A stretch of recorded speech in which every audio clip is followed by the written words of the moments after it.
Indo-British Advanced Pain Clinic, Noppimayam Surgery Duram. For appointments 9155 15563.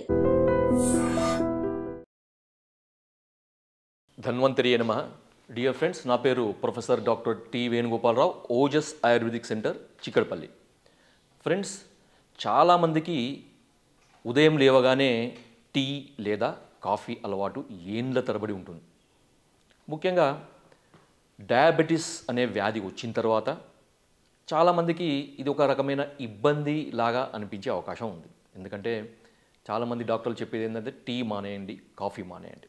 ఇంతకుముందు నేను ఒక వీడియోలో ఒక డేట్స్ కెర్నల్ కాఫీ అని ఒకటి చెప్పాను కదా. మరి ఇప్పుడు టీ తాగే అలవాటు ఉన్న వాళ్ళకి ఆల్టర్నేటివ్గా ఏముంది అంటే నేను దాని గురించి కూడా ఒకటి చెప్పబోతున్నాను. ఇప్పుడు చాలామంది నన్ను అడిగారు, సార్ కాఫీ తాగే అలవాటు ఉన్న వాళ్ళకి కాఫీ చెప్పారు కదా, మరి టీ తాగే అలవాటు ఉన్న వాళ్ళకి ఏదైనా టీ చెప్పండి అని. నాకు చాలా కాల్స్ వచ్చినాయి, మెసేజ్లు వచ్చినాయి అన్నమాట. సో వాళ్ళ కొరకు చేసిన వీడియో అనమాట ఇది. దాని కొరకు మనకి ఆయుర్వేదంలో అద్భుతమైన పరిష్కారము మనకి మహువా ఫ్లవర్ టీ అంటారనమాట. ఫ్రెండ్స్, ఇది వినడానికి మీకు కొత్తగా అనిపించినప్పటికీ చాలామందికి తెలిసిందే అనమాట. మహువా అంటే మనకి ఇప్ప పూలు అన్నమాట. ఇప్ప చెట్టు యొక్క పూలు ఒక సీజన్లో దొరుకుతాయి. ఆ ఇప్ప పూలతోని టీ తయారు చేసుకొని త్రాగడము. అది ఎలా అంటే మీరు ఏం చేయండి అంటే మార్కెట్లో మహువా టీ అని దొరుకుతుంది. మనకు మహువా ఫ్లవర్ టీ పౌడర్ దొరుకుతుంది. అది ఆన్లైన్లో దొరుకుతుంది. మీకు పెద్ద పెద్ద ఆన్లైన్ ఇవి ఉన్నాయి కాబట్టి మీరు ఆన్లైన్లో మీరు తెప్పించుకోవచ్చు. లేదా కొన్ని ఆయుర్వేద మూలికలు అమ్మే షాప్స్లో ఇప్ప పువ్వులు అంటే దొరుకుతాయి. ఇప్ప పువ్వులు చాలామందికి ఇప్ప పువ్వులు అనగానే తెలిసేది ఏంటంటే ఇప్పసారా. సార్, ఇది ఇప్పసారా తయారు చేస్తారు కదా, అది మత్తు కలిగిస్తుంది కదా, అదొక అలవాటు అవుతుంది కదా, ఇప్పసారా తాగే వాళ్ళకి మీరు ఇది ఎందుకు ఫ్లవర్ చెప్తున్నారంటే ఇప్పసారా తయారు చేసే విధానము వేరు. కానీ అదే పూలతో మనం టీ తయారు చేసుకుంటే దానివల్ల ఎటువంటి దుష్ప్రభావాలు ఉన్నాయో అవి ఏ మాత్రము ఉండవు దీంట్లో. ఎందుకంటే ఆ పద్ధతి వేరు, ఈ పద్ధతి వేరు. పద్ధతి మనం వాడుకునే పద్ధతి వల్ల మనకి దాంట్లో ఉండే గుణాలన్నీ మారుతాయి. సంస్కారోహి గుణాంతరాదానాహ అని ఆయుర్వేదంలో చెప్పారనమాట. సో అందుకని ఏంటంటే మీరు దాని గురించి మర్చిపోండి. ఏది ఆ ఇప్పసారా, ఇప్ప పూలతో చేసే సారా అవన్నీ మర్చిపోండి. మనకు ఇప్ప పూలతో టీ ఎలా చేసుకోవాలి మార్కెట్ నుంచి లేదా ఆన్లైన్ నుంచి. ఆన్లైన్లో ఏంటంటే మనకి ఇప్ప పూల ప్యాకెట్స్ మనకి 100 గ్రాములు, 200 గ్రాములు, 300 గ్రాములు, 500 గ్రాములు మీకు మహువా ఫ్లవర్ లేతే మహువా టీ అని అనండి. మనకి దాన్ని పౌడర్ చేసిన టీ బ్యాగ్స్ దొరుకుతాయి కొన్ని. లేదా యాజ్ ఇట్ ఈస్గా మనకి ఆ పూలే, ఇప్ప పూలే మనకి దొరుకుతాయి అన్నమాట. లేదు ఆయుర్వేద మూలికలు అమ్మే షాప్లో మీరు ఈ పూలను తీసుకురావచ్చు అనమాట. ఎండిపోయిన పూలు అనమాట. చూడడానికి మనకి ఖర్జూర పండు రంగు లేదా ద్రాక్ష పండు రంగులో ఉంటాయి. మెత్తగా ఉంటాయి అన్నమాట. ఈ పూలు మంచి సువాసన, అంటే ఒక బెల్లం పానకం వాసన వస్తుందన్నమాట ఆ పూల నుంచి, ఎండిన పూల నుంచి. ఇవి మీరు ఒక పావు కిలో కానీ అర కిలో కానీ మీ ఇష్టం ఎన్నైనా తెచ్చుకోండి. తెచ్చుకున్న తర్వాత ఒక గుప్పెడు, అంటే మనకి ఒక 30 నుంచి 40 పూలు మీరు ఒక కప్పు నీళ్ళలో వేసి ఒక 5 నుంచి 7 నిమిషాలు సన్నటి మంట మీద మరగబెట్టండి. మరగబెట్టిన తర్వాత దాన్ని వడబోయండి. వడబోసిన తర్వాత దాన్ని వేడిగా ఉన్నప్పుడే మీరు టీ అయితే ఎంత వేడి ఉంటుంది, మీ టీ మీరు తాగగలిగే వేడి ఉంటుంది కదా, అంతే వేడి ఉన్నప్పుడు టీ లాగానే తాగండి. సార్ మరి టీ కొంతమంది మరి షుగర్ ఉన్న వాళ్ళకి టీలో షుగర్ కానీ బెల్లం కానీ తర్వాత ఇవన్నీ కూడా ఏమీ కలపొద్దు అంటారు కదా, మరి ఇది దీంట్లో ఎట్లా సార్ అంటే ఫ్రెండ్స్, దీనికి ఆయుర్వేదంలో ఈ పూలకి ఒక పర్యాయ పదం చెప్పారనమాట. ఆ పర్యాయ పదం ఏంటంటే గుడ పుష్ప. గుడము అంటే బెల్లం, పుష్పము అంటే పువ్వు. అంటే దీని యొక్క టేస్ట్, తీపిదనము అనేది బెల్లపు తీపి కలిగి ఉంటుంది. అంటే న్యాచురల్ స్వీట్నర్ అనమాట. సహజ సిద్ధమైన తీపి కలిగి ఉంటుంది. కాబట్టి అడిషనల్గా మీరు ఏదైనా మీరు ఈ చక్కెర కానీ బెల్లం కానీ కలుపుకోవాల్సిన అవసరము లేదు సార్, మాకు నాన్ డయాబెటిక్ పేషెంట్స్, మాకు ఇది తాగాలని ఉంది, మేము ఇప్పటివరకు గ్రీన్ టీలు తాగుతున్నాము ఆరోగ్యం కొరకు అంటే గ్రీన్ టీతో వచ్చే రకరకాల ప్రయోజనాలతో పాటుగా దుష్ప్రభావాలు కూడా ఉన్నాయి. ఎట్లా అంటే ఉదాహరణకు చెప్తాను. గ్రీన్ టీ ఎక్కువ తాగడం వల్ల, అంటే గ్రీన్ టీలో ఏముంటుందంటే కెఫీన్ అని ఉంటుంది. ఇదే ఇప్పుడు ఈ మహువా ఫ్లవర్స్ అంటే ఇప్ప పూలలో కెఫీన్ అనేది ఉండదు. తర్వాత మనకు ఈ గ్రీన్ టీలో టానిన్స్ ఎక్కువగా ఉంటాయి. టానిన్స్ వల్ల ఏమవుతుందంటే మనకి ఈ జీర్ణ వ్యవస్థ దెబ్బతింటుంది.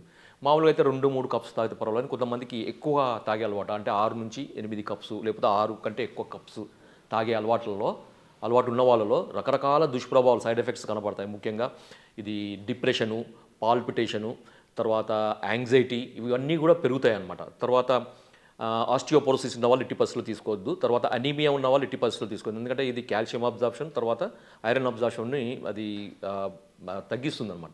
కాబట్టి ఇంకా చాలా ఉన్నాయి. అది దానికంటే ఎక్కువ ఏంటంటే మనము దీని బెనిఫిట్స్ మీద ఎక్కువ ఫోకస్ పెడదాం.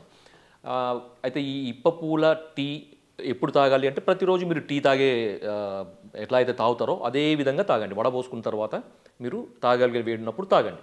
తర్వాత సార్ దీంట్లో పాలు కలుపుకోవచ్చా అంటే దానికి కూడా మంచి అవకాశం ఉంది. దాని కొరకు ఏం చేయాలంటే తోని చేసే టీ తాగే అలవాటు ఉన్న వాళ్ళకి ఏంటంటే మీరు ఏం చేయండి అంటే పాలల్లోనే ఈ ఇప్పపూలు వేసి దానికి కొంచెం నీళ్లు కలిపి అంటే ఒక కప్పు పాలు ఒక 10-15 ఇప్పపూలు వేసి ఒక అరకప్పు నీళ్లు కలిపి అరకప్పు నీళ్లు కూడా పూర్తిగా ఎగిరిపోయే వరకు అంటే కప్పు పాలు మిగిలేంత వరకు సన్నటి మంట మీద దాన్ని మరిగించి వడపోసుకొని మీరు తాగండి. అవసరమైతే నాన్ డయాబెటిక్ పేషెంట్స్ షుగర్ లేని వాళ్ళు మీకు ఇష్టమైనంత మీ టేస్ట్కి తగ్గట్టు బెల్లం కానీ చక్కెర కానీ ఏదైనా కలుపుకొని తీసుకోవచ్చు. ప్రతిరోజు ఉదయం తీసుకోవచ్చు లేదా రోజుకు 2 సార్లు తీసుకోవచ్చు. ఎన్నిసార్లైనా తీసుకోవచ్చు. దీనివల్ల ఎటువంటి దుష్ప్రభావాలు ఉండవు. అద్భుతమైన ఆరోగ్య ప్రయోజనాలు కూడా దీనికి ఉన్నాయన్నమాట.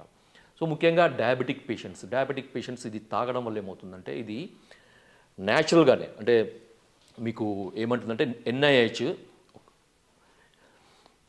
So international journal of humanities and social sciences invention అనే మనకి ఒక సంస్థ ఉందన్నమాట. వాళ్ళు తేల్చి చెప్పింది ఏంటంటే ఈ మహువా ఫ్లవర్ అంటే మనకి ఇప్పపూల టీ తాగడం వల్ల ఇన్సులిన్ సెన్సిటివిటీ అనేది పెరుగుతుంది. అంటే ఇన్సులిన్ రెసిస్టెన్స్ని ఇన్సులిన్ సెన్సిటివిటీగా మారుస్తుందన్నమాట ఇది శరీరంలో ఇన్సులిన్ కణాలని. అంతేకాకుండా ఏంటంటే దీంట్లో ఉండే కొన్ని రకాల కెమికల్ కాంపౌండ్స్ అంటే ఫ్లేవనాయిడ్స్ కానీ లేకపోతే ఫైటోకెమికల్స్ అంటాం. ఈ ఫైటోకెమికల్స్ ఏం చేస్తాయంటే మనకి ఈ కార్బోహైడ్రేట్ మెటబాలిజానికి సంబంధించిన ఎంజైమ్స్ని బ్లాక్ చేస్తాయి అన్నమాట. తద్వారా ఏంటంటే ఈ ఎక్కువ షుగర్ అనేది బ్లడ్లోకి పోకుండా అది కన్వర్షన్ అవుతుందన్నమాట. అందువల్ల ఏంటంటే డయాబెటీస్ ఉన్న పేషెంట్స్ నిర్భయంగా నిర్మోహమాటంగా హ్యాపీగా ఎన్ని రోజులైనా తాగొచ్చు. రోజుకు 2-3 సార్లైనా తాగొచ్చు.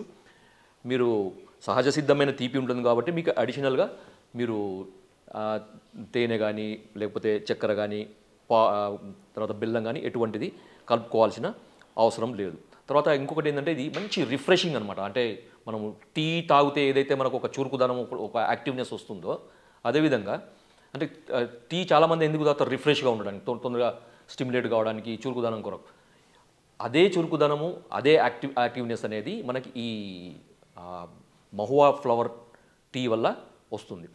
తర్వాత ఎనర్జీ కూడా ఉంటుందన్నమాట. అదే మనం టీ తాగితే ఎనర్జీ లాగా ఏమనిపించదు. అదే శక్తిహీనంగానే ఉంటుంది. మనకి పని చేయాలన్నా అలసట ఉన్నవాళ్ళు తొందరగా మనకి ఇది రిఫ్రెషింగ్గా ఉంటుందన్నమాట. ఇది అంటే తొందరగా ఎనర్జీని క్రియేట్ చేస్తుంది. ఇంకా దీంతో వచ్చిన ఇంకా బెనిఫిట్స్ ఏంటంటే మహువా టీ వల్ల మామూలుగా అయితే మనకు వేరే ఇతర రకాల టీలలో మీకు మినరల్స్ కానీ లేకపోతే విటమిన్స్ కానీ ఇలాంటివి ఏమీ ఉండవు. ఉన్నా తక్కువ మోతాదులో ఉంటాయి. కాబట్టి వాటి వల్ల మనకి న్యూట్రిషనల్ సప్లిమెంటేషన్ అనేది సరిగా జరగదు. కానీ ఈ ఇప్పపూలలో మనకి అధిక మోతాదులో కాల్షియము, ఫాస్ఫరస్, తర్వాత కొన్ని రకాల మినరల్స్, విటమిన్స్, తర్వాత ఇవి ఫైబర్ కూడా ఎక్కువ ఉంటుందన్నమాట. ఇవి ఎక్కువ మోతాదులో ఉంటాయి. తర్వాత దీంట్లో ఎక్కువ మోతాదులో ఫైబర్ ఉంటుంది కాబట్టి మనకు డైజెషన్ కూడా ఈజీగా అవుతుంది. తర్వాత ఫ్రీ మోషన్ అవుతుంది. ముఖ్యంగా చూడండి చాలామందికి డయాబెటీస్ పేషెంట్లలో ముఖ్యంగా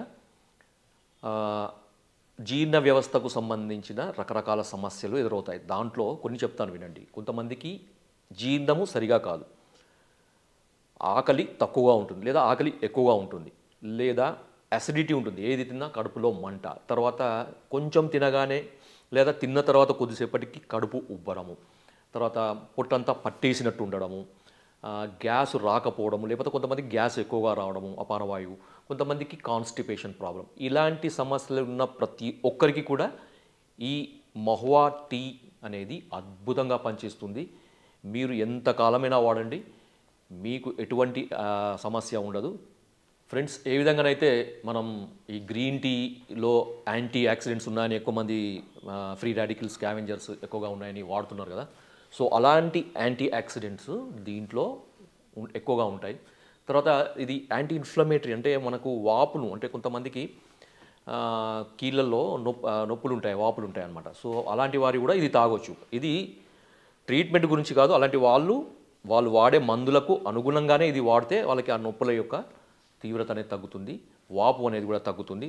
తర్వాత ఇమ్యూనిటీని కూడా ఇంక్రీజ్ చేస్తుంది అన్నమాట. బాడీలో మనకి వ్యాధి నిరోధక శక్తి అనేది కూడా పెరుగుతుంది. ముఖ్యంగా డయాబెటీస్ పేషెంట్స్ వాళ్ళు తప్పకుండా వాడండి, ఎందుకంటే వాళ్ళలో ఈ ఇమ్యూనిటీ అనేది ఇతరులలో పోలిస్తే చాలా తక్కువగా ఉంటుంది. కాబట్టి ఇది వాళ్ళకు ఓవరాల్గా ఒక మంచి వరప్రసాదంగా చెప్పుకోవచ్చు. అద్భుతమైన ఆయుర్వేద టీ అందరూ వాడతారని ఆశిస్తున్నాను.